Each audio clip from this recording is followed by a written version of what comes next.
युक्ति वाली बात नहीं है। आप लोग कथा सुन रहे हैं, आज की तारीख में बहुत कठिन है।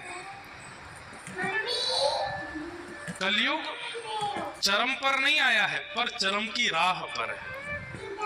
हर दिन कलयुग बढ़ रहा है, हर दिन कलयुग अपने माया के पैर पसार रहा है, लेकिन फिर भी इतनी भयावह स्थिति में भक्ति अभी घट नहीं रही, लोगों में बढ़ रही है। हमारे वृंदावन में भी आजकल बाढ़ आई हुई है, खूब पानी बढ़ गया है जमुना जी का। सब जगह ही ऐसा हो रहा है, नर्मदा जी का भी बढ़ा है, गंगा जी का भी बढ़ा है, यमुना जी का भी बढ़ा है। पंजाब, चंडीगढ़, पंजाब, हिमाचल आदि क्षेत्रों में तो बहुत ज्यादा बाढ़ की स्थिति है। भगवान सब मंगल करें। और वृंदावन में इतनी बाढ़ आ गई, फिर भी लोग बाग उस बाढ़ का आनंद ही ले रहे हैं। जिन जिन लोगों के घर डूब गए हैं ना, वे सब लोग नाच रहे हैं। क्यों नाच रहे हैं? बोले कि यमुना जी हमारे घर पधारी। किसी के अतिथि आता है, किसी के अतिथि आता है, किसी के रिश्तेदार आते हैं, किसी के नातेदार आते हैं। हमारे घर तो साक्षात रसरानी पटरानी श्री यमुना जी आई। नाच रहे हैं, उत्सव मना रहे हैं वृंदावन में फ्लड का लोग।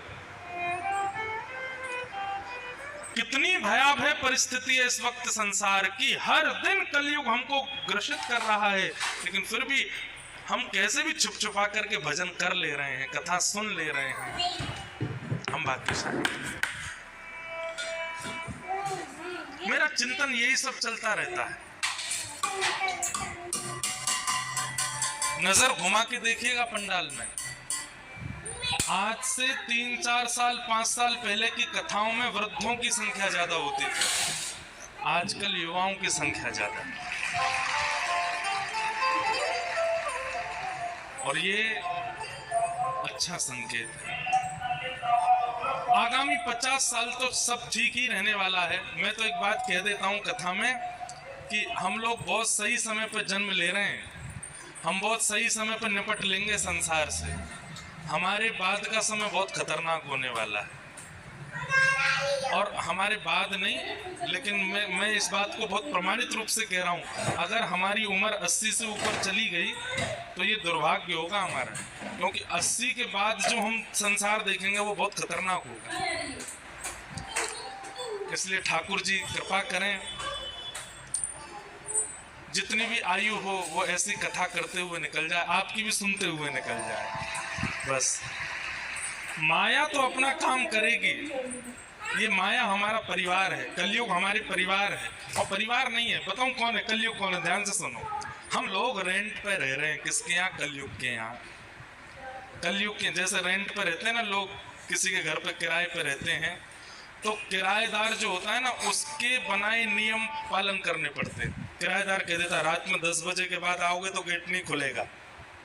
किराएदार कह देता जोर जोर से ऊपर उछलना नहीं, अगर छत में जबरा भी धमक आई तो देख लेना, मैं इतना तुमसे जुर्माना ले लूंगा। किराएदार कहता है कहीं भी कील नहीं ठोकनी है।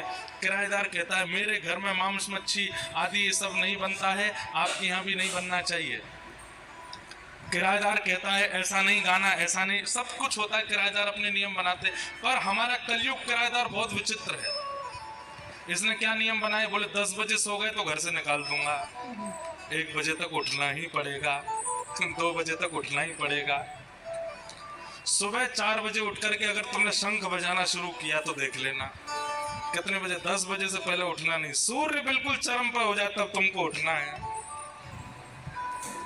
कथा भागवत संकीर्तनों में अगर मुझे पता चला कि तुम जा रहे हो तो तुम्हारे जीवन में बहुत उत्पीड़नाएं आ जाएंगी। नाम जब तिलक लगा करके घूमना शुरू कर दोगे तो तुम देख लेना तुम्हारा क्या हाल करूंगा।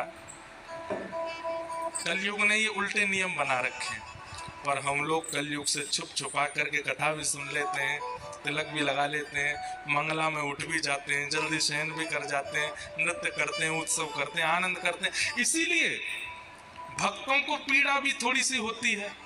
कई लोग कहते हैं मुझसे, महाराज जी व्यसनी लोग बहुत प्रसन्न रहते हैं अपने जीवन में, और हम भक्त लोगों को कहीं ना कहीं पीड़ा ज्यादा होती है। क्यों? क्योंकि व्यसनी व्यक्ति कौन है? बोले वो कलयुग के सारे नियम का पालन कर रहा है, इसलिए कलयुग किराएदार उससे बड़ा प्रसन्न है। और हम लोग कौन है? हम किराए पे तो कलयुग के यहाँ है, लेकिन सारे उसके विपरीत पालन करते हैं, इसलिए कहीं ना कहीं एक व्यसनी व्यक्ति से थोड़े अधिक दुखी हम लोग होते, इसलिए थोड़ा कठिनाई होती है, लेकिन करते रहो, बिल्कुल चिंता करने की जरूरत नहीं है। जो करते रहोगे भजन धीरे धीरे तो मिल जाएगा राधा रमन धीरे धीरे। अगर उनसे मिलने की दिल में तमन्ना, अगर उनसे मिलने की दिल में तमन्ना, दिल में तमन्ना। तो एक दिन 56 भोग भी कर लो, एक दिन ये वाला उत्सव भी हो जाए, आप कोई और भी बता दो वो वाला उत्सव भी कर लेंगे। मतलब करने में मन में ये लग रहा है कि ये अभी बहुत नहीं है, अभी हमें और भी करना, और हो जाए तो अच्छा, और हो जाए तो अच्छा। ये अच्छा है, ऐसे विचार कलयुग में प्रकट होना, आज की परिस्थिति में प्रकट होना बहुत बड़ी बात है। नहीं तो कई लोग ऐसे होते हैं, कथा कराते हैं ना, वो पंडाल बनवा दिया, 10-15 हजार लोगों के बैठने की व्यवस्था कर दी, सबके भोग की व्यवस्था कर दी, महाराज जी को फ्लाइट से बुला लिया, सबके रहने सहने की, इतना सोचते हैं यही बहुत है। इससे अधिक कई बार हम कह देते हैं कि भाई हमारा मन कर रहा है कि ये तिथि आ रही है, कोई उत्सव करना चाहिए। मान लीजिए श्रावण में कथा हुई तो हमने कि झूला उत्सव करना चाहिए। अब महाराज जी वैसे बहुत खर्चा हो गया और क्या करवाओगे। तो ऐसे लोग भी मिलते हैं हमको, लेकिन ये अच्छी बात है कि इतने भयावह कलिकाल में भी आप सबकी इच्छा प्रकट हो रही है। ये प्रमाण है इस बात का कि आपकी इच्छा नहीं है, ये उनकी इच्छा है। वो चाहते हैं, वो चाह रहे हैं कि आप सुनो, इसलिए आप सुन रहे हैं। कल हमने बड़े प्रेम और भाव से